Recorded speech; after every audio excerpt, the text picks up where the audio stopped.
Hi guys, welcome back to my channel. నేను మీరేను. ఈరోజు mutton curry చేస్తున్నాను.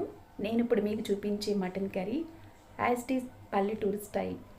నిజంగా చాలా చాలా బాగుంటుందండి. అచ్చంగా పల్లెటూరులో ఎలా చేస్తారు, నార్మల్ మసాలాలు వేసి చాలా ఈజీగా చాలా చాలా టేస్టీగా చేస్తారు. అది మీకు షేర్ చేస్తాను. మీలో ఎవరైనా ఫస్ట్ టైం నా ఛానల్ చూస్తున్న వాళ్ళు ఉంటే ప్లీజ్ సబ్స్క్రైబ్ చేసుకుని నన్ను సపోర్ట్ చేయండి. పక్కనున్న బెల్ ఐకాన్ని క్లిక్ చేసి ఆల్లో పెట్టుకుంటేనే నేను ఏ వీడియో పెట్టినా మీకు నోటిఫికేషన్ వస్తుంది. కర్రీ కోసం అరకిలో మటన్ తీసుకున్నాను. ఇది చక్కగా లేతగా ఉన్న మటన్ అయితే మనకి రుచి చాలా బాగుంటుందండి. తక్కువ టైంలో కూడా మనం కర్రీ ప్రిపేర్ చేసేయచ్చు అనమాట. కొంచెం ముదురుదైతే ఉడకడానికి టైం పడుతుంది కదా, లేతదైతే చాలా క్విక్గా మనం కర్రీ వండేయచ్చు. ఈ బోన్స్ మన మ్యాక్సీ కండి మాకు మటన్ తెచ్చినప్పుడల్లా